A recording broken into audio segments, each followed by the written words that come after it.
Bonjour à tout le monde, donc une nouvelle fois pour ceux qui étaient déjà là à 17h pile. Je vous propose de débuter. Je vois qu'un bon nombre d'entre vous sont déjà sur le webinaire. Donc, on est évidemment absolument ravis de vous accueillir pour lancer l'appel à candidature Accelerels, qui semble avoir suscité un réel intérêt. On en est bien sûr très, très heureux. Nous vous remercions bien sûr de votre présence. Vous le savez sans doute, ce projet est né de la rencontre de 3 écosystèmes, ceux de Besançon, Lyon et Sion, qui partagent, un enthousiasme commun pour l'innovation en santé. Les 3 initiateurs du projet sont avec nous, Pierre Vivien, à Besançon, Gérald Contet, pardon, à Lyon et Sébastien Mabillard à Sion. Ils vont bien sûr s'exprimer les uns derrière les autres, vous allez les entendre. C'est eux qui vont vous présenter, le programme. En fait, chaque écosystème se propose d'accueillir des projets venant des 2 autres territoires partenaires et d'organiser pour eux spécifiquement, un séjour sur mesure pour découvrir les meilleurs interlocuteurs, les meilleures structures avec lesquelles envisager des partenariats et développer éventuellement, les projets, en commun. Tout cela est rendu possible, grâce au financement européen, du fonds Interreg franco-suisse. Évidemment, on les remercie beaucoup également. Et puis il y a le soutien d'un certain nombre de partenaires, notamment le Grand Besançon Métropole et Lyon Métropole. Je vous propose le déroulé, suivant. Je ne vais pas être long de mon côté. Pierre Vivien, va nous expliquer un petit peu l'origine du projet, ses ambitions, ses objectifs. Gérald Contet, précisera lui, concrètement comment les choses vont se dérouler. Et puis, à tout seigneur, tout honneur, on va passer ensuite la parole, à Sébastien Mabillard avec d'ailleurs un certain nombre de partenaires de son écosystème. C'est lui qui présentera donc l'écosystème de Sion, puisqu'il a, l'avantage peut-être, j'en sais rien, en tout cas, c'est lui qui débute, le processus. C'est son écosystème qui va accueillir les projets de Lyon et Besançon, et il vous expliquera, un petit peu, quelles sont les spécificités de cet écosystème, quels sont les points forts, et n'hésitez surtout, vraiment pas à poser des questions. Il y a un chat, qui est ouvert. On veut vraiment que cette présentation soit interactive. On relaiera vos questions, du chat, hein. N'hésitez vraiment pas au fur et à mesure quand elles vous viennent, utilisez-le, donnez vos questions et puis, on les reprendra, soit au fil de la discussion très certainement quand ça se justifie. De toute façon, en fin de webinaire, nous aurons un temps bien sûr d'échange, il y a aucun problème là-dessus. Voilà, donc je vais sans plus tarder laisser, la parole à Pierre Vivien du pôle des microtechniques, de Besançon qui nous explique les origines du projet. Bien, bonsoir à tous, bonsoir à toutes. Alors, pour revenir à la genèse du projet, les 3 partenaires qu'a cité Christophe tout de suite, donc Simarc en Suisse, qui est basé à Sion, Aiker Lab à Lyon, et nous-mêmes, donc le pôle des microtechniques à Besançon, en Bourgogne-Franche-Comté. On est tous des acteurs de la santé. On est dans nos territoires animateurs de nos écosystèmes. Alors, bien sûr, on se connaît bien, et on a en commun d'organiser des hackathons en santé, donc des marathons de l'innovation, ce qu'on appelle les Hacking Health, dans nos territoires depuis quelques années. Alors, on s'invite sur nos événements, ce qui fait qu'on se connaît encore mieux. Alors, pour donner un petit aperçu de ce qu'est le Hacking Health, pour ceux qui connaissent un petit peu moins, c'est un mouvement mondial qui a été initié au Canada il y a déjà quelques années et qui existe sur 40 villes et sur 5 continents. On peut citer par exemple Montréal, San Francisco, Détroit, Mexico, Athènes, Berlin, Liverpool, Melbourne. Voilà, donc côté français, on en a sur plusieurs villes, Strasbourg, Lyon, bien sûr, et Besançon, sur la Suisse, Sion, qui est le leader. Donc les Hacking Health, ça vise à améliorer les soins en santé en faisant tomber les barrières à l'innovation.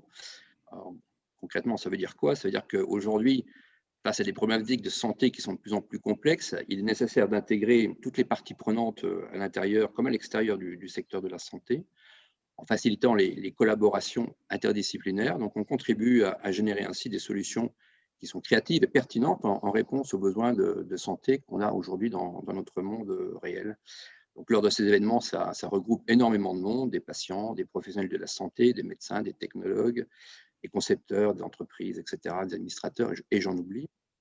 Alors, pour revenir à notre projet, la genèse de ce projet, c'est une volonté de partage qu'on a eue et de mutualisation de nos expériences qui a donné naissance au projet Accélère Health et d'accélérer les projets. Donc, c'est quoi Accélère Health? C'est un programme transfrontalier, Interreg. Alors, il est inédit et il vise à propulser les projets innovants en santé. Alors, comment? Par des échanges intensifs avec les acteurs clés des différents écosystèmes d'innovation en santé en France et en Suisse. L'idée étant de sortir de son territoire et développer des projets en associant compétences et expertise autour des solutions, de leurs différentes solutions. Alors, la cible de ce programme, ce sont les projets qui sont suffisamment matures et les startups, pour les startups du domaine de la santé, qui souhaitent développer leur réseau de partenaires, bénéficier de nouvelles compétences et puis s'ouvrir à de nouveaux marchés, s'inspirer ou intégrer également de nouveaux savoir-faire ou expertises. Voilà, alors les objectifs concrets du programme, alors, il y en a 3 qui sont cités, mais on pourrait en identifier d'autres également. C'est principalement stimuler le développement de start-up et de solutions innovantes en santé. C'est ce qu'on fait chacun sur nos territoires à travers les accélérateurs, par exemple. C'est également bénéficier des expertises croisées des 3 écosystèmes. Donc là, ça nous permet de sortir de nos territoires et de rencontrer d'autres experts afin de consolider l'approche et valider les différents concepts qu'on peut avoir au sein des projets. Et puis, dernier point, c'est identifier les opportunités de marché et de collaboration potentielles sur les systèmes de santé voisins. Mais c'est également aussi entre nous de mieux se connaître entre différents écosystèmes. Ça me paraît aussi être un point important. Voilà. Très bien. Merci beaucoup, Pierre. Donc, je vais passer la parole cette fois à Gérald Contet à Lyon, qui lui va nous expliquer un petit peu plus les attendus du programme, à qui s'adresse-t-il, comment cela va se dérouler. Donc, je te cède la parole. Gérald, c'est à toi. Bonjour, bonjour à toutes, bonjour à tous. On vous accueille ici donc à H7 à Lyon, dans nos locaux à Lab, avec Camille Brisson qui sera là, qui est à côté de moi pour pouvoir aussi vous aider dans le chat, enfin, pour répondre à vos questions. Donc n'hésitez pas, hein, on le redit, mais de poser vos questions, elles seront prises à la fin. Eh bien, comme l'a dit Pierre, on est fortement engagé dans ce programme Accélère Health pour booster des projets innovants en santé qui se donnent pour objectif, un peu comme dans le hackathon, de bousculer, d'améliorer le quotidien des patients et des soignants. Et ça, c'est vraiment le cœur de cette proposition, puisque dans nos critères de sélection, cette capacité de transformation du monde de la santé va être très importante, comme on l'a déjà évoqué. Ce qu'on cherche avant tout, c'est des équipes vraiment fortement motivées pour aller challenger leurs propositions. Donc, quand on dit leurs propositions, c'est leurs solutions.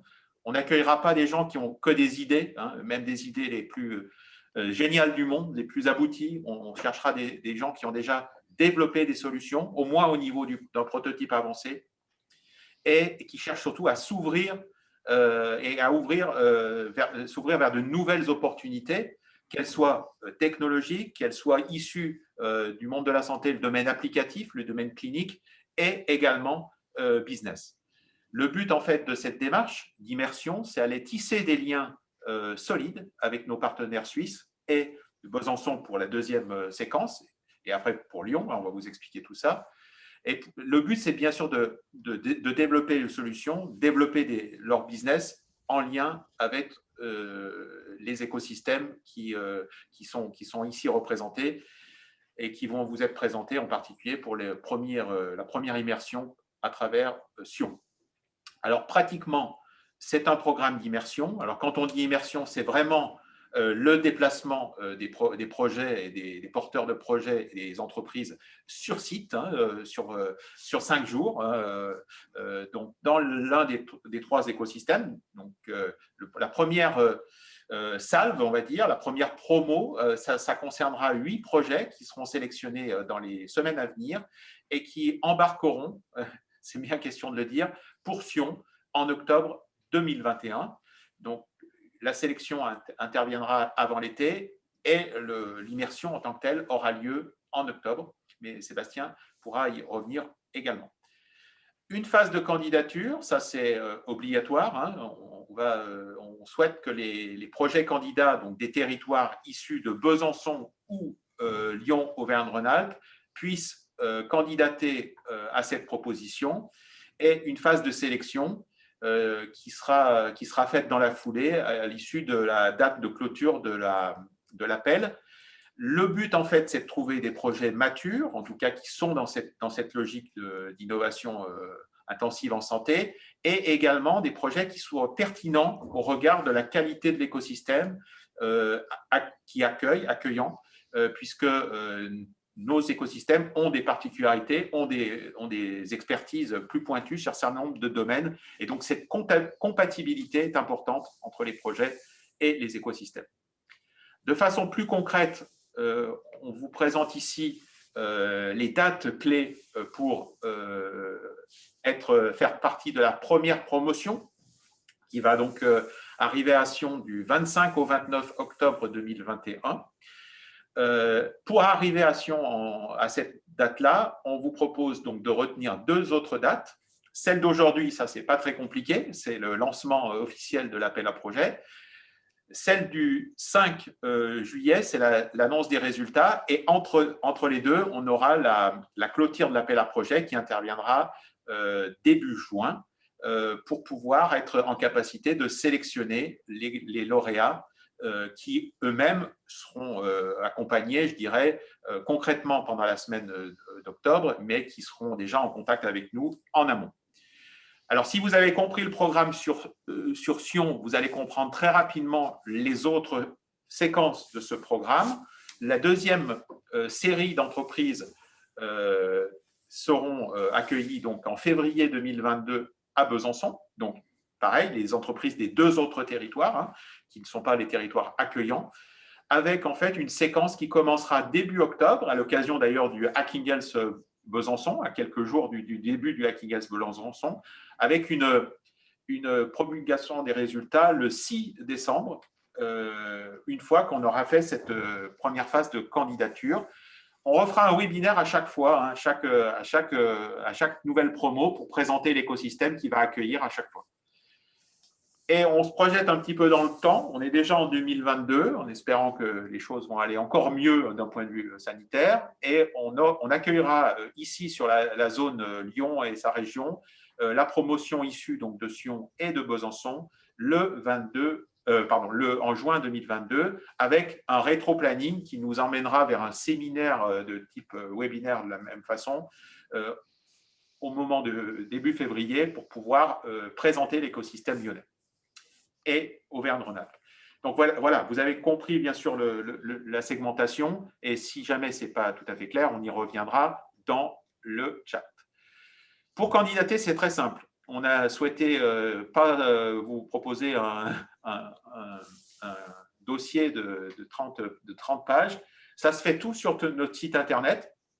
Vous allez sur notre site internet accélère-health.com et il vous suffit de cliquer sur le gros bouton rouge en haut, « Je participe », de renseigner le formulaire qui vous est proposé donc dans cet onglet. Je préciserai qu'il faut absolument que les candidats jouent le jeu de la complétude de leur formulaire.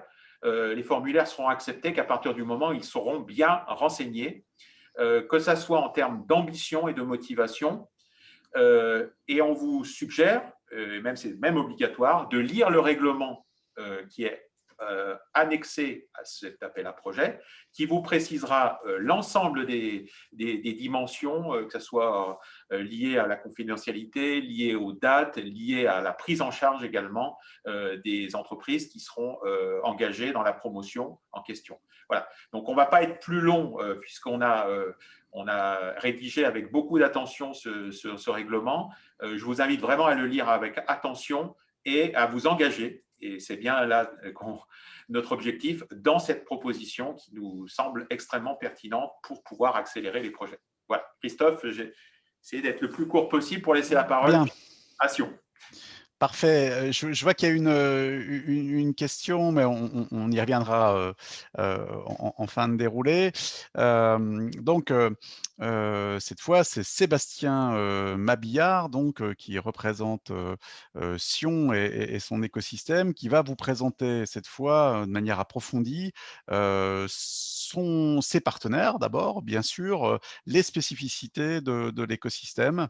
Merci donc à toi, Sébastien, de reprendre le micro. Merci Christophe et bonsoir à tous et à toutes. Effectivement, c'est nous qui avons l'honneur de recevoir la première promotion de ce projet Acceler Health. Alors, je ne sais pas comment s'est fait le choix. Finalement, j'ai essayé de savoir pourquoi la première promotion se faisait à Sion. Je me suis dit peut-être c'était pour, connaissant mes collègues, c'était pour faire des jeux de mots puisque immersion, promotion, expédition, on s'est dit bon, on le fait tout de suite et puis comme ça, c'est fait. Donc, me revient l'honneur aussi de présenter un petit peu notre région, un peu ses spécificités, l'écosystème, mais surtout j'ai voulu laisser la place à différents partenaires clés que nous avons dans notre écosystème se présenter et voir un petit peu, ou en tout cas essayer de deviner quelles sont les opportunités qui pourraient se présenter pour vous qui êtes porteurs de projets, start-up, entreprises, qui avaient un projet à développer dans la santé et de voir de quelle manière vous pouvez travailler avec nos partenaires directement au sein de l'écosystème. Peut-être juste un petit mot. Donc, mon nom est Sébastien Mabillard, je représente le chef de file du projet Interreg, donc côté suisse. CIMARC, ça fait plus de 30 ans que nous travaillons dans l'innovation, la technologie et l'entrepreneuriat. Donc, nous sommes, je vais dire, habitués à accompagner des projets et des entrepreneurs dans leur démarche un petit peu d'innovation et d'accompagner le partenariat et les interactions qui peuvent se créer entre les idées et le terrain. Peut-être pour commencer, quelques mots sur la région, puisqu'on parle beaucoup de Sion, mais en fait, c'est l'ensemble de la région, du canton. Lorsqu'on se trouve en Suisse, vous allez peut-être le découvrir, puisque finalement, on s'adresse beaucoup à des porteurs de projets français, mais vous avez 26 cantons. Pour être exact, 23 cantons et 3 demi-cantons, donc au total 26 cantons. Le canton du Valais est un des cantons de la Suisse qui est au sud du pays. Il a une particularité, c'est que c'est un canton bilingue, donc vous avez une partie de la population qui parle l'allemand, l'autre partie le français.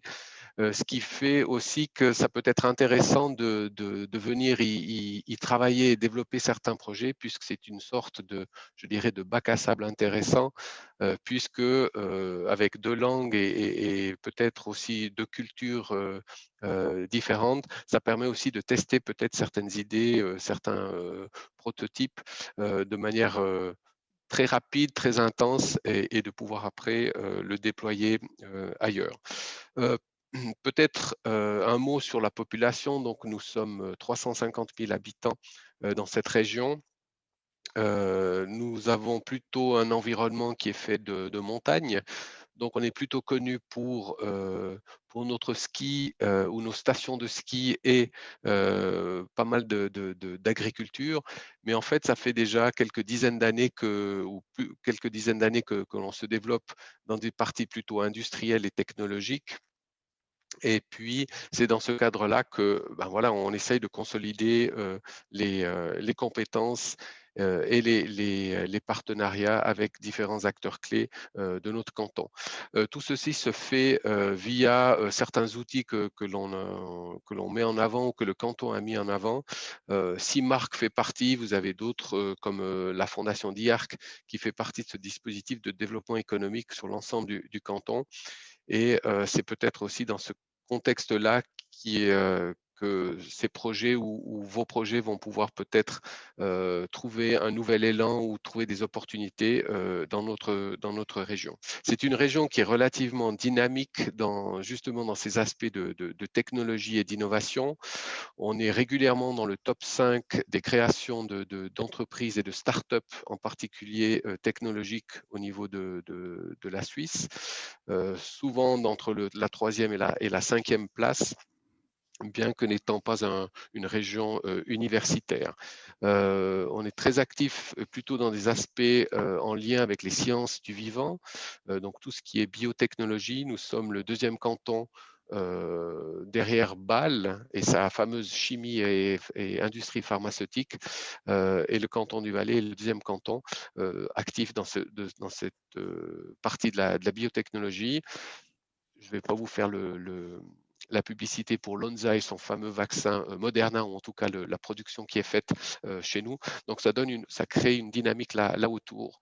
On a beaucoup d'activités aussi en lien avec la digitalisation et tout ce qui est en lien avec les sciences de l'énergie ou sciences de l'ingénieur appliquées à l'énergie, qui font que ben voilà, il y a une dynamique qui a été créée là autour, avec un campus qui est en train de se créer depuis maintenant 5 ans, avec l'école polytechnique fédérale de Lausanne qui a établi une antenne sur laquelle on travaille beaucoup, dont un axe qui est aussi sur la santé.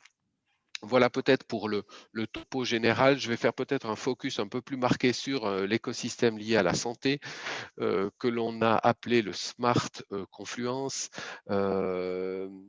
L'idée, c'est vraiment de pouvoir focaliser sur les forces en présence dans notre écosystème lié à la santé. Alors pourquoi smart? On parle beaucoup de smart et tout est smart finalement à la fin lorsqu'on met un petit peu de technologie et d'innovation. Mais pour nous, ça a une vraie signification.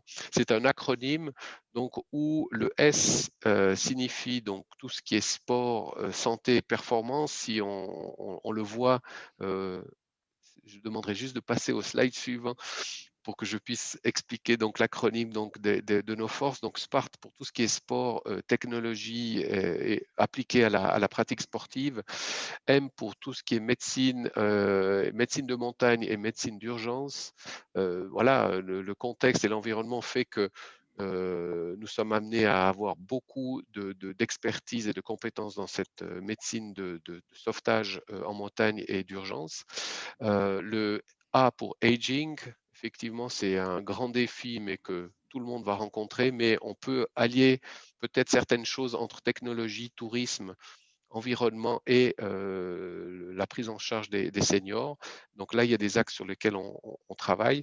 Le R pour réadaptation. Vous allez le voir dans nos partenaires, nous avons une clinique un petit peu particulière de réadaptation qui va vous être présentée et sur laquelle on travaille aussi beaucoup. Et le T pour traumatologie, l'hôpital qui va aussi vous être présenté à un centre de trauma qui est réputé et sur lequel aussi on peut construire et consolider un petit peu les différentes activités. Donc voilà un petit peu les points forts sur lesquels on veut développer des innovations, des applications, des solutions à destination des usagers de la santé, soit patients, soit professionnels de santé. Si on va là aussi un petit peu plus loin dans notre écosystème et on essaye de zoomer un petit peu, on a un écosystème qui est très dynamique et très interactif, et en tout cas, nous, on s'attache à le rendre le plus interactif et en connexion possible, avec toute une partie de santé qui va vous être présentée, donc que ce soit avec un hôpital, au niveau de la région, donc de l'ensemble du canton, avec une clinique qui couvre de réadaptation, pardon, qui couvre l'ensemble de la partie francophone et italophone, avec des partenaires médicaux qui sont de pointe, notamment au niveau de la partie intervention d'urgence et de sauvetage. Une partie académique aussi qui est à la pointe avec de l'intelligence artificielle via un institut, par exemple comme l'IDIAP, ou les HES, les hautes écoles spécialisées qui vont vous être aussi présentées, et puis l'école polytechnique fédérale, pour ne citer que ces trois en particulier. Et puis l'autre partie, c'est toute la partie plutôt business, donc entreprises, start-up qui interagissent aussi dans ces domaines-là et qui donnent comment dire, une plus-value forte pour pouvoir justement valoriser les résultats de la recherche ou de la santé et les amener vers le marché, et puis tout un contexte de soutien à cette innovation qui est mis en place. Physiquement ou géographiquement parlant, si vous venez nous trouver, ce sera relativement simple, puisqu'il y a beaucoup de choses qui sont centralisées en un seul point qui se trouve sur la ville de Sion. Ici, vous avez le site ou le campus dédié à la santé, avec un hôpital, donc l'hôpital, la clinique romande de réadaptation, un Swiss Olympic Medical Center, des instituts de recherche.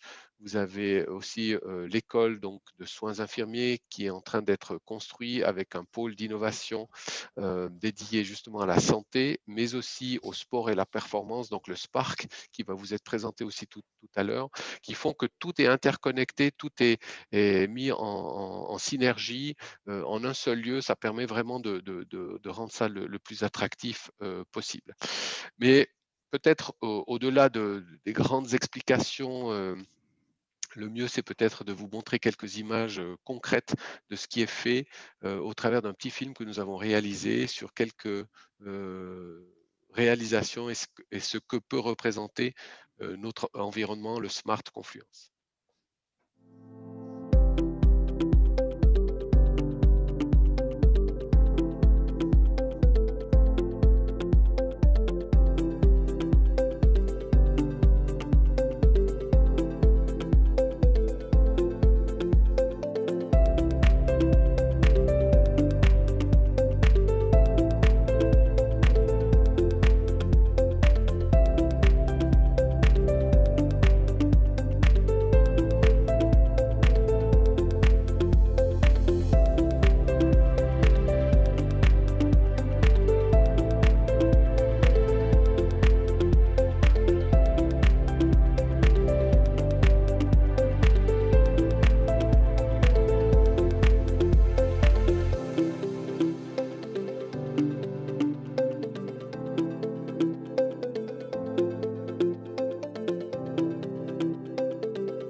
Voilà pour ce petit film. J'espère que ça vous a donné un avant-goût et une envie de venir directement sur place via le projet Acceler Health.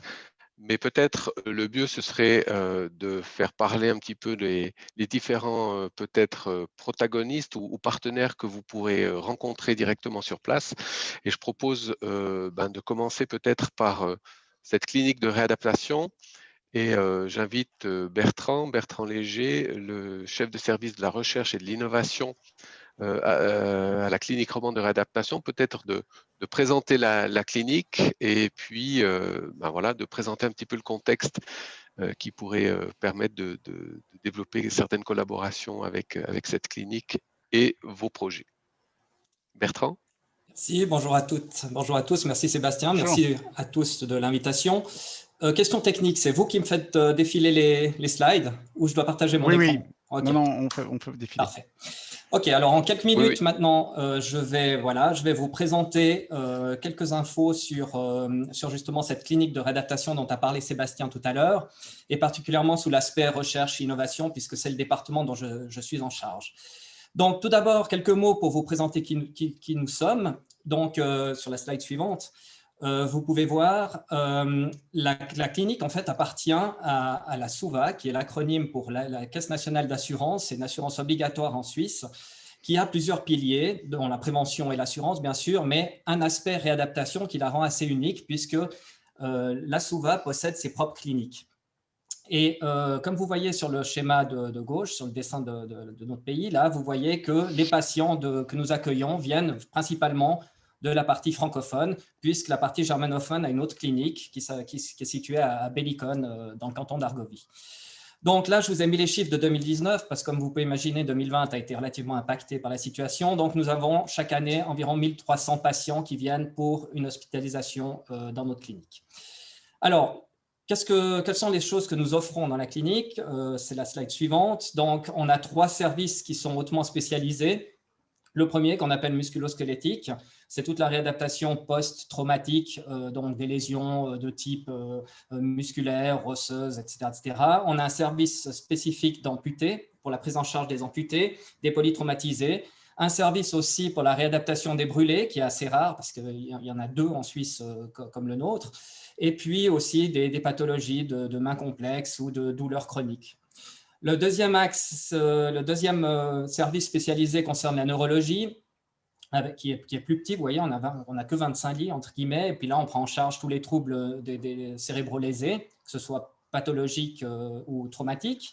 Et puis un service de paraplégie avec 25 lits également, et qui est assez unique aussi parce que c'est le seul service qui est reconnu pour la partie francophone de Suisse, qui est reconnu comme centre spécialisé de la prise en charge paraplégique. À côté de ça, c'est la slide suivante, je crois, ouais, quelques chiffres hein, pour vous situer un petit peu notre taille. On n'est pas très grand à l'échelle d'autres pays, mais on a quand même donc, ces chiffres intéressants en termes de nombre de patients hospitalisés, donc 1143 en 2020, et puis plus de 8000 patients ambulatoires qui viennent et sur lesquels on peut travailler un petit peu. Ce qui est intéressant aussi, c'est que les patients hospitalisés, on les a pour une durée relativement longue, puisqu'on peut les suivre sur une quarantaine de jours. Donc, ça nous donne vraiment la possibilité de faire beaucoup de choses avec eux.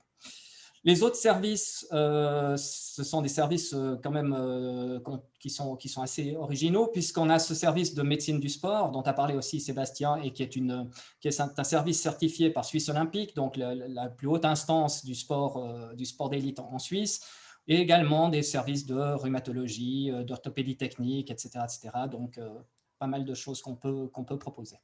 Et à la fin, là, le dernier élément dont je voulais vous parler, c'est cet aspect réadaptation professionnelle, parce que vu qu'on appartient à une assurance accident, notre outcome principal, c'est quand même le retour au travail. Donc, c'est pour ça qu'on a développé un centre aussi de compétences et d'analyse de la reprise du travail. Je vous laisse passer la slide. Alors ça, c'est le schéma type qui détermine en fait comment nous avons développé notre recherche au sein de la clinique, donc basé sur les piliers bien connus de la qualité, du management de la qualité, avec des aspects très poussés sur la focalisation sur le patient, sur l'optimisation bien sûr, sur les notions d'équité, de sécurité, etc. Je n'entrerai pas dans le détail, mais ça vous donne une petite idée. Notre axe de recherche principal, c'est donc cet aspect douleur chronique et activité. Ça concerne justement plutôt les patients avec des désordres musculo-squelettiques, puisqu'ils représentent la majorité de nos patients. Si vous vous souvenez, c'est 95 lits chez nous. Et puis, la douleur chronique, c'est quelque chose, c'est vraiment le dénominateur commun entre tous ces patients. Alors, pour rappel, de douleur chronique, c'est une douleur qui dure depuis plus de 3 mois. Donc, ça reste quand même quelque chose de relativement large. Mais chez nous, on a des gens qui ont mal depuis 1, 2, 3 ans même, et 3 années. Et c'est ces patients-là qui arrivent chez nous. Notre force, c'est que c'est justement cette population unique de patients, parce qu'il y a très peu de cliniques qui peuvent avoir des patients de ce type-là, et puis sur une durée aussi longue. Et puis, ça vient justement de tout notre personnel, tous les cliniciens thérapeutes qui sont tous intéressés par la recherche. Et c'est vraiment notre force, c'est cette multidisciplinarité où on met ensemble des cliniciens avec des biologistes, avec des épidémiologues, avec des mathématiciens. Et ça nous permet vraiment de mener une recherche qui est relativement de bonne qualité. Et ce n'est pas moi qui le dis. Sur la slide suivante, alors ça c'est justement, là normalement il devait apparaître des choses, voilà. Ce sont en fait tous les éléments sur lesquels nous avons travaillé dans le domaine de l'innovation. Donc, vous voyez, on travaille sur le développement, le co-développement d'appareils. On a de l'expérience là-dedans, mais on travaille aussi sur le développement de tests cliniques ou de nouveaux outils d'évaluation. Et tout ça se matérialise autour de l'image suivante, c'est l'Arcaton, puisqu'on est depuis un certain nombre d'années maintenant un partenaire quand même privilégié avec la Fondation ZIARC pour développer ces événements. Voilà. La dernière photo, voilà, vous l'avez déjà vue sous un autre angle, c'était vu depuis de l'autre côté. Donc là, vous voyez vraiment une vision de ce campus et de ce campus d'innovation. Et elle rejoint tout à fait ce qu'a dit Sébastien tout à l'heure, donc je ne vais pas m'étendre là-dessus. Voilà. Je suis bien sûr à disposition si vous avez des questions. En fait, vous êtes en capacité d'accueillir les gens sur un parcours très très long jusqu'à la réadaptation, si j'ai bien compris, jusqu'au fait de les réintroduire, si j'ose dire, les faire revenir dans le monde du travail. Alors tout à fait. Alors Vous allez justement, jusque-là. alors, tout à fait, parce que l'outcome principal d'une réadaptation, c'est la reprise du travail. Ça, c'est bien documenté dans un grand nombre d'études. Notre particularité, c'est qu'on a cette capacité de prendre des patients pour lesquels le monde du travail était fermé. Hein, c'est des gens qui sont peut-être en arrêt de travail depuis plusieurs années, et puis de les reformer dans une autre profession, d'adapter la profession au maximum et de faire tout ce parcours justement de réadaptation professionnelle, effectivement. D'accord, très bien. Bon, merci beaucoup. Merci. Merci à vous. Merci. Il y aura sans doute des questions pour vous tout à l'heure. Mais... Je reste là. Voilà, il ne faut pas partir trop loin. Je propose de passer à la présentation de l'hôpital du Valais. Donc, on étend un petit peu, on n'est pas que sur Sion, mais sur l'ensemble du canton. Et j'ai le plaisir d'accueillir et de souhaiter la bienvenue à Pascal Tritz, donc le chef de service biomédical et achat et le tout nouveau responsable de l'innovation à l'hôpital du Valais. Pascal, je te cède l'écran. Là aussi, on va faire avancer les slides, il n'y a pas de souci. Ok, merci. Bonjour tout le monde, Pascal Tritz de l'hôpital du Valais. Alors, je suis tout content parce que je suis français en fait. Donc, mon papa est français, ma maman est allemande. J'ai fait mes études à l'INSA, puis à l'UTC. Et puis en 2008, en fait, j'ai rejoint l'hôpital du Valais pour un projet super intéressant. Puis on a monté plein de choses ensemble. Mais ça me fait plaisir quand même, c'est assez rigolo de le vivre de l'autre côté pour essayer de mettre en place ces liens-là. Donc, je trouve ça assez intéressant. Mais bon. Donc, on est très heureux. Ouais. Donc, voilà. Donc, je vais vous faire une petite présentation rapide de l'hôpital du Valais. Si on peut passer juste à la slide suivante, s'il vous plaît. Donc voilà, l'hôpital du Valais, c'est la réunion de l'ensemble des hôpitaux publics qu'on retrouve sur le canton du Valais. Donc le canton du Valais, comme l'a dit Sébastien, c'est 350 000 habitants. C'est un territoire à peu près grand comme la Bretagne. Comme ça, vous avez un point de comparaison. Mais c'est surtout un territoire qui est très, très, très, très, très montagneux, puisqu'il y a 40 sommets à plus de 4000, donc c'est vraiment très montagneux. Nous, on a mis en place en 2004 une réunification de tous ces centres hospitaliers publics et c'est un peu comme on le retrouve en France avec ces fameux territoires de santé pour vous donner un ordre de grandeur. Si on peut passer la slide suivante. On a beaucoup de disciplines assez pointues qu'on retrouve généralement dans les centres universitaires. Je pense notamment à la chaire cardiaque, je pense à la neurochir, je pense à une radio-oncologie assez touchy, notamment avec une tomothérapie qu'on retrouve généralement dans les centres anticancéreux en France. Et on a réussi aussi à centraliser beaucoup de prestations techniques autour d'un institut, on appelle ça l'Institut central des hôpitaux. Et on y retrouve par exemple le laboratoire, la pharmacie, la stérilisation, mon service, donc le service qui regroupe le biomédical, les achats ainsi que la logistique pour l'ensemble des hôpitaux. Et puis ça nous permet de développer, quand on centralise tout ça, d'avoir une masse critique ultra intéressante. Puis, par exemple, on a un service de génétique qui est bien développé et en centralisant ainsi, on va aussi pouvoir offrir des prestations pour des externes, notamment des médecins de ville. Donc, on fait du laboratoire pour la médecin de ville, on fait de la génétique aussi pour des cliniques privées. Donc, ça nous permet d'atteindre une masse critique qui est extrêmement intéressante et de se développer dans des points très spécifiques. On travaille beaucoup avec les hôpitaux universitaires. C'est pas grave, j'ai pas lu jusqu'au bout, mais c'est pas grave. Je vais passer aux chiffres clés. Non, et puis voilà, ce qui était important de dire, c'est qu'on essaye de former 400 médecins et 600 soignants. On a un système de formation continue qui est assez bien fichu. Pour le comparer à ce qui se passe en France, parce que j'ai aussi travaillé dans les hôpitaux en France, on est vraiment ultra actif là-dessus pour garder un très haut niveau de technicité. Maintenant, on peut passer à la slide suivante. Merci. Donc, les chiffres clés, pour vous donner un ordre de grandeur, j'ai pris aussi parfois des chiffres 2019 ou des chiffres 2020. Donc, c'est 1150 lits, on a 5000 collaborateurs, 5500. On a 520 000 visites ambulatoires, 39 000 patients. On fait 73 000 patients aux urgences. Donc là, c'est beaucoup de traumatologie du ski. Donc, on est très fort en orthopédie, on est très fort en traumate, beaucoup d'hélicoptères, et puis du coup aussi, on travaille beaucoup aussi avec la SUVA pour la réadaptation. Mais non, c'est extrêmement intéressant comme domaine. Comme je vous l'ai dit, on a centralisé beaucoup le laboratoire, donc là on est très fort puisqu'on fait 3,8 millions d'analyses. Puis ensuite, c'est des chiffres financiers pour vous donner l'ordre de grandeur de l'hôpital. On peut passer à la slide suivante. Alors l'innovation, c'est vrai que comme l'a dit Sébastien, on a mis en place une cellule d'innovation dont j'ai la responsabilité depuis le 1er janvier. Donc ça, c'est ultra intéressant. On est en train de mettre en place nos jalons. On a mis en place une commission là tout dernièrement. Et puis j'étais encore juste en train de travailler sur la liste des projets qu'on a en ce moment. On a vraiment, je pense que vous l'avez vu de par la présentation de Sébastien et Bertrand, on a cet écosystème local qui nous permet d'avoir tout sous la main entre la SUVA, le PFL, la HES, ZIAR, Kidiap, les startups, Smart Confluence, ça nous permet vraiment d'avoir tout sous la main. Et puis, un de ces exemples, c'est typiquement, là je vous ai mis en photo, on a une IRM 3 Tesla partagée en recherche. Donc ça, généralement, par un hôpital non universitaire, c'est assez rare. Donc, on a des plages d'IRM dédiées pour tester des séquences, faire de l'IRM fonctionnel, dire aux patients pensez bleu et puis voir comment est-ce que ça se passe dans le cerveau. Enfin voilà, ça c'est assez intéressant.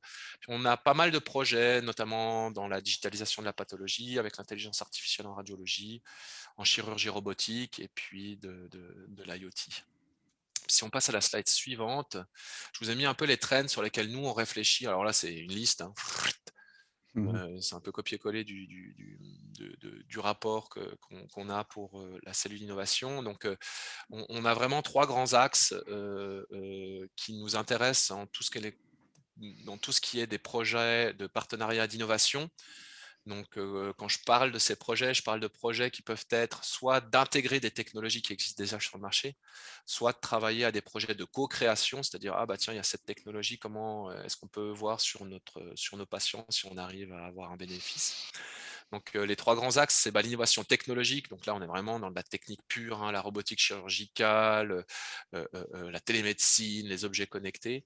On retrouve aussi là des innovations qui sont plus à vertu thérapeutique. Donc, tout ce qui touche aux biotechnologies, la thérapie ciblée, la médecine de précision avec la génétique. Et puis, ce qui est intéressant aussi, c'est de voir un peu tout ce qui est innovation en organisation, avec les nouveaux modes de traitement, que ce soit le parcours coordonné du patient à la maison, le partage de ses informations, les solutions d'e-santé qui nous permettent d'avoir une vision un peu partout sur le patient, faire des centres délocalisés aussi pour l'ambulatoire, en faisant par exemple des consultations dans les gares avant de les envoyer à l'hôpital pour pouvoir les opérer. Donc ça, c'est un peu les 3 grandes tendances, j'ai envie de dire, qui nous intéressent dans le cadre de nos partenariats d'innovation. Voilà. Et puis, il me semble que c'est fini. C'est juste. Donc voilà. Merci beaucoup, Pascal Tritz. Si j'ai bien compris, vous n'êtes pas hôpital universitaire, mais vous en avez Non. toutes les fonctionnalités ou presque.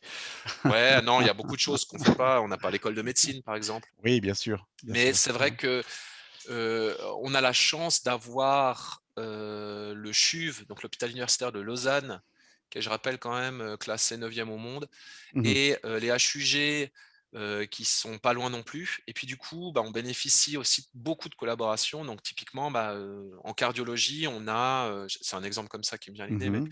nos opérateurs, ils vont passer 2 ou 3 jours par semaine dans ces centres universitaires. Donc on a D'accord. un lien très très fort avec une technique qui se passe dans les centres universitaires. Et puis ça nous permet d'être actifs dans ces domaines et puis de lancer des trucs assez sympas. Ouais. Non, super. Très bien, très bien. Et Sébastien, donc, si je ne me trompe, hein, les 2 établissements sont bien l'un à côté de l'autre. Ils ont même, tu me disais, je crois, un couloir commun, en fait, les 2 Oui, établissements oui. dont on vient de parler. Hein. Comme à l'époque, il y avait des couloirs entre le couvent des sœurs et des moines. Là, il y a le couloir entre l'hôpital et la clinique. Effectivement, il y a une grande collaboration entre les 2 institutions. Et c'est très agréable de pouvoir travailler aussi de manière très complémentaire. OK, donc on a un 3e Très bien. partenaire, hein, je crois. Oui, et c'est pas le dernier. Donc, je propose d'aller peut-être cette fois-ci un peu plus sur la partie soutien académique et recherche, avec une plateforme qui a été montée par des écoles, les hautes écoles spécialisées. C'est quelque chose que nous avons chez nous. C'est une sorte d'université en sciences appliquées. Donc beaucoup plus, je vais dire, un peu moins théorique et beaucoup plus applicative que nous avons en Suisse. Et cette plateforme, en fait, intègre les différentes composantes de ces écoles, qu'elles soient techniques ou qu'elles soient plutôt liées à la partie santé, qui s'appelle HTIC, donc le Health Technology Innovation Center. Et c'est un des professeurs de la HES, donc Roger Hilfiger, qui vient nous présenter cette plateforme. Donc Roger, si Oui, tu bonsoir. nous entends. Vous m'entendez aussi? Oui, Oui, avec nos voilà, magnifiques bonsoir. montagnes. Voilà. Oui, oui. Merci beaucoup pour l'introduction. Salut Alors, Roger. Donc je te cède le oui, micro. merci beaucoup. On- Moi, je suis très, très jaloux de votre titre Accelerate Health parce que nous aussi, on aimerait accélérer la santé et surtout, on aimerait accélérer la collaboration entre les différents partenaires de notre école et puis l'industrie et puis toutes les organisations des patients, etc. Nous, dans notre école spécialisée, la SO Valais Wallis, le Wallis pour le parti germanophone, on est 5 écoles en Valais avec 8 instituts de recherche, pas tous au même endroit local. Alors, notre école a mis en place des plateformes interdisciplinaires justement pour accélérer la collaboration entre les différents acteurs. Et une de ces plateformes, c'est le Health Technology Innovation Center. C'est vraiment un centre d'innovation pour la technologie de la santé. Et puis, si vous pourrez avancer une slide. Alors, qu'est-ce que c'était la motivation, à part de ce que j'ai dit, de promouvoir la collaboration entre les différents chercheurs? C'est clair, il y a la situation, la démographie qui change, les gens deviennent plus âgés il y a de plus en plus de patients avec des problèmes persistants. Il y a des maladies où on lit plus longtemps, mais qu'à la fin de vie, il y a quand même des traitements très, très chers. Et puis tout ça, ça nécessite quand même un peu un changement de toutes les stratégies. Alors, il faut une détection précoce de différents problèmes pour prévenir la maladie, ou si la maladie est déjà là, de prévenir les conséquences. Il faut promouvoir un healthy behavior, un comportement qui bénéficie à la santé. Il inclut la nutrition, mais pas seulement, aussi l'activité physique, etc., ou la randonnée en sécurité dans les montagnes.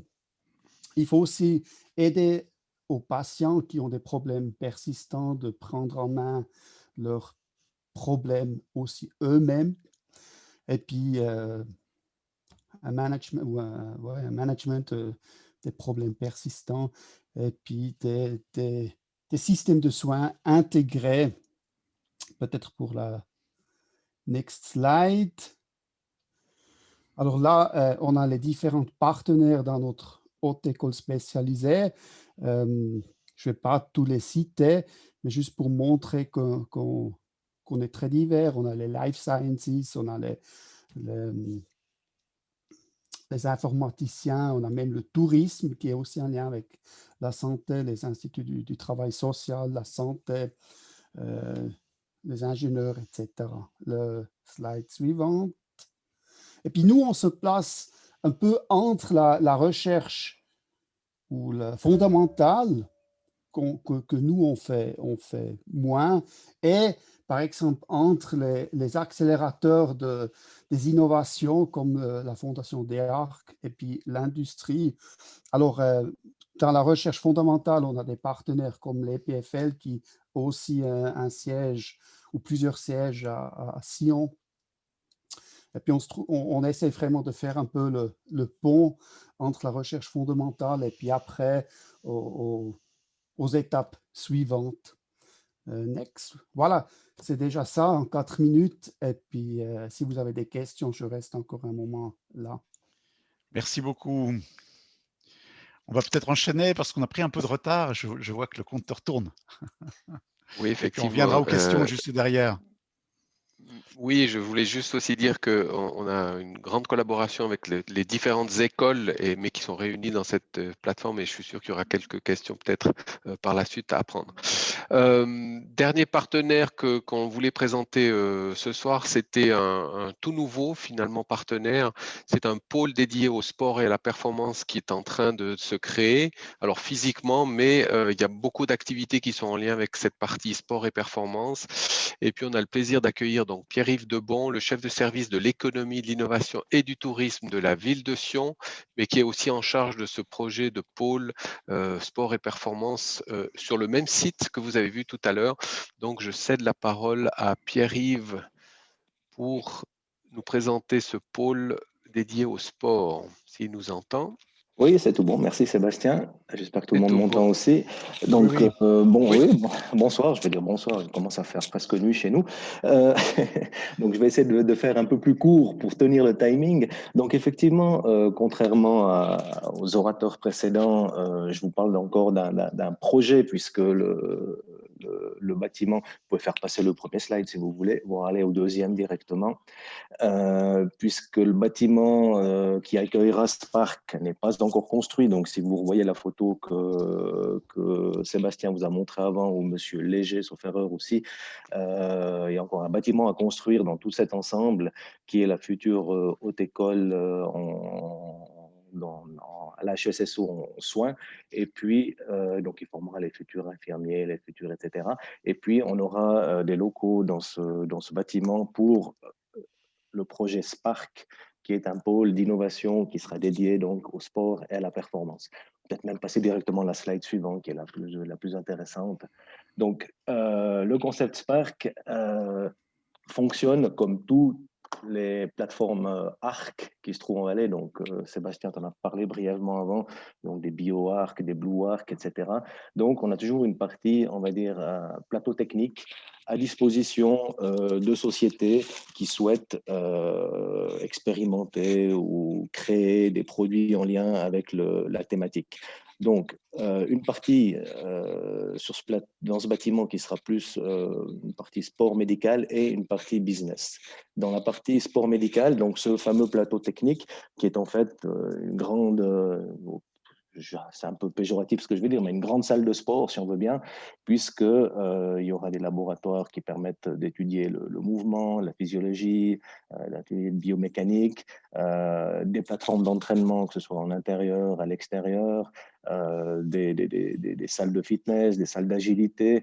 Et puis, au début, on partait sur une ou deux salles capables d'être traitées en hypoxie, mais ça risque d'être finalement tout l'ensemble de la salle de sport, si on veut bien, qui permettra de s'entraîner en hypoxie, donc comme vous le savez, soit en altitude à 4000 mètres ou à la hauteur de la mer pour les sportifs notamment. Donc tout ce plateau technique sera opéré par des spécialistes du sport. Donc là, on parle en tout cas 2 personnes, dont un est l'un des physiothérapeutes de l'équipe suisse de football, qui est pas forcément du niveau de la vôtre, mais voilà.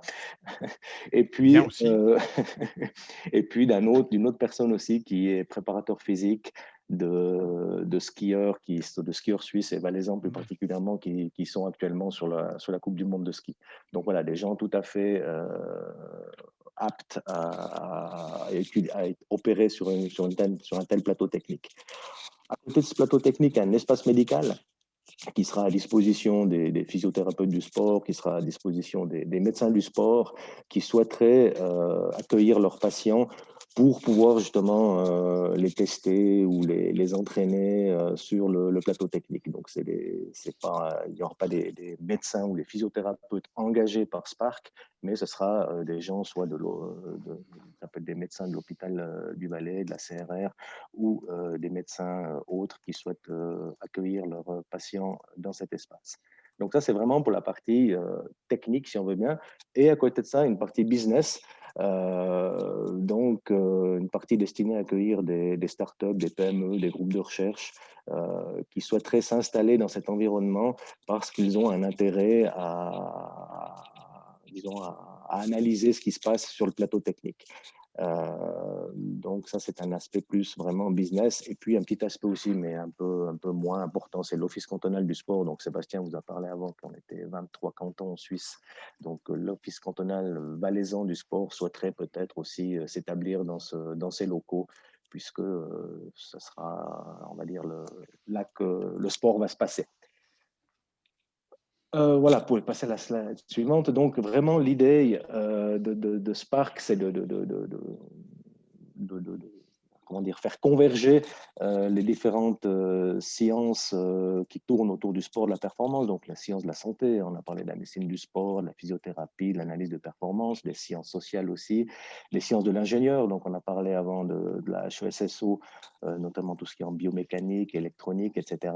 Et puis toutes les technologies de l'information, donc toute une série de projets qui pourraient se monter autour de la récolte d'informations, de la récolte de l'analyse de data et également de l'intelligence artificielle. Il manque un slide chez moi, c'est pas grave. Mais dites ce que vous vouliez dire, s'il manque le slide quand même. Hein. Alors, je vais conclure par ça. Donc, qui sont les partenaires qui vont interagir avec Spark? Vous avez compris, hein, nous, on n'est pas encore opérationnel, hein, donc c'est un bâtiment qu'on va construire. Donc, tout ce qui est le plateau technique, ça sera à l'horizon, 3 ans et demi, 4 ans. Mais on collabore déjà, en tout cas, il y a des prémices de collaboration avec en tout cas les personnes que vous avez entendues parler avant moi, comme ce soit M. Léger à la CRR. Donc la CRR a son département médecine du sport, hein, et ils sont intéressés à collaborer également avec Spark. L'hôpital du Valais également est intéressé à collaborer avec Spark, puisque notamment par exemple pour du testing après opération.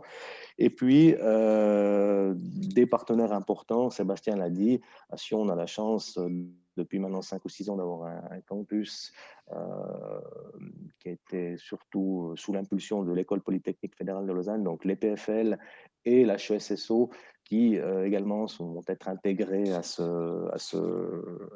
cet écosystème dédié au sport et à la santé. Donc, je vous ai dit que la partie technique allait arriver d'ici quelques années. Néanmoins, on a déjà quelques startups ou entreprises intéressées à collaborer avec Spark, notamment pour développer certains projets. On parle d'un centre de compétences en matière de détection et de traitement de commotion.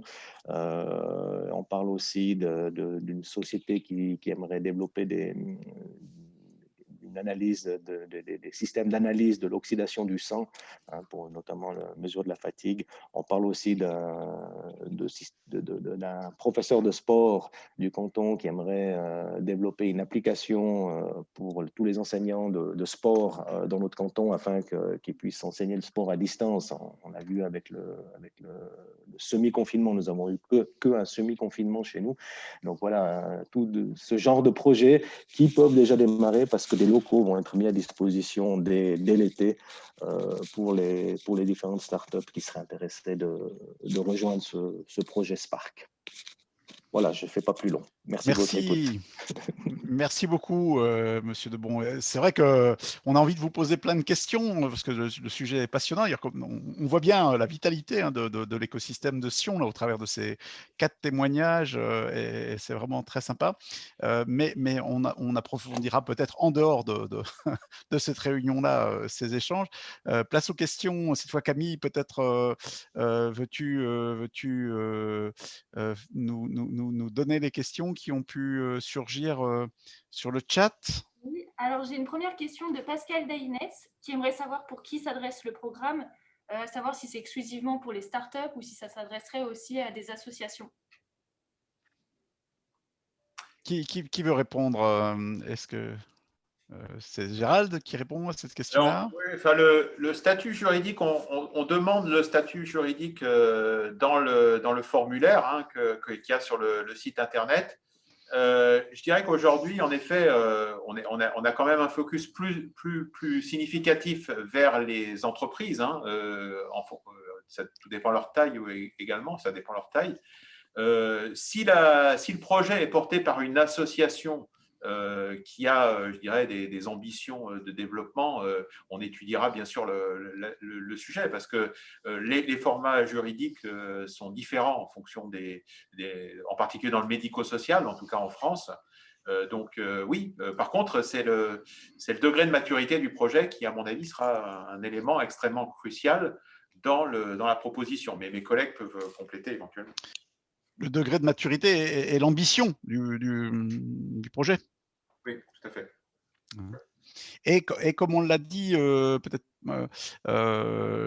bon, c'est pour ça aussi qu'on est rentré dans le détail dans la présentation de l'écosystème, c'est aussi l'adéquation de l'écosystème recevant à apporter véritablement un plus aux candidats. Ça aussi, ça jouera évidemment dans la sélection. Et je crois qu'on a plusieurs questions, donc on va enchaîner. Mais après, n'hésitez pas à interagir avec nous. Il y a un mail, etc. N'hésitez pas. Ensuite, on a une question de Stéphania qui aimerait savoir si pour participer à l'appel à projet de Sion, est-ce qu'il faut être obligatoirement basé à Lyon ou bien à Besançon? Alors, pour nous, non. Il faut être basé en Auvergne-Rhône-Alpes, je dirais, préférentiellement. Et plus particulièrement, on aura une attention plus particulière sur les départements frontaliers, donc l'Ain et la Haute-Savoie. Donc des projets qui viennent de ces territoires, puisque le programme Interreg est un programme de coopération transfrontalière.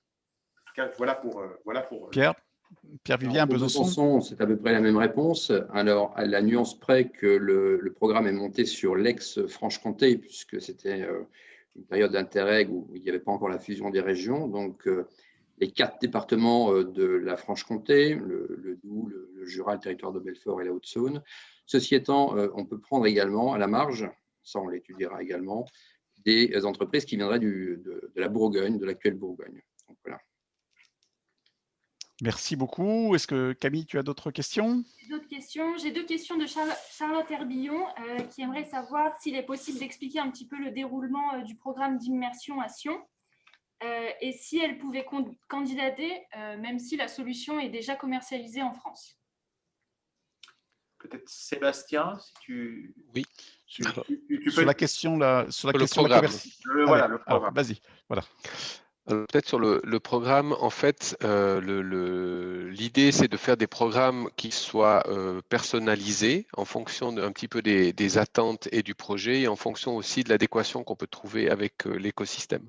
Donc aujourd'hui, on a un déroulé de programme qui va se faire du lundi au vendredi avec des parties communes, c'est-à-dire à tous les participants pour mieux connaître le système de santé suisse, par exemple, pour mieux connaître l'environnement dans lequel ils vont peut-être pouvoir faire évoluer leurs solutions. Et puis après, il y aura des parties complètement individualisées en fonction du projet ou de la solution qui est proposée pour les mettre en face des utilisateurs, des interlocuteurs qui vont faire avancer leur projet, et d'où le nom du programme, accélérer leur projet. Donc, Acceler Health, c'est vraiment ça. Donc, ce sera vraiment un programme avec une partie commune et une partie complètement individualisée qui va se faire en fonction des projets qui seront retenus. Et puis, sur la deuxième question qui était… Est-ce qu'on peut prétendre alors que le produit est déjà commercialisé en France? Oui, pour moi, Oui, ça peut être éligible. Les critères d'éligibilité, on l'a dit tout à l'heure, ça doit être une solution dédiée à la santé, ça doit avoir moins de 5 ans et il doit avoir une adéquation avec l'écosystème visité, c'est-à-dire qu'on puisse amener une plus-value au niveau de la solution. Donc, oui, pour moi, c'est en tout cas pas rédhibitoire pour postuler. Je préciserai quand même sur la commercialisation, il faut que ça soit un produit nouveau, c'est-à-dire que c'est pas un produit qui existe depuis 10 ans sur le territoire français, parce qu'on perdrait quand même pas mal de l'intérêt du programme en termes d'innovation. Absolument, oui, tu as raison. Est-ce qu'on a d'autres questions, Camille? On a une dernière question de Chris qui aimerait savoir si les projets doivent-ils forcément être en lien avec les spécialités des cliniques ou bien des hôpitaux de chaque écosystème. Alors, le principe, c'est qu'on espère apporter vraiment une aide et vraiment des compétences. Donc, on n'est pas obligé d'avoir un projet qui est focalisé sur la grande spécialité de l'hôpital, mais quand même, il faut que dans l'écosystème recevant, il y ait bien des compétences qui puissent vous être utiles. Sinon, c'est simplement un petit séjour touristique dans le Valais et c'est pas du tout ce que l'on cherche. C'est sympa. C'est sympa, mais c'est effectivement pas l'objectif.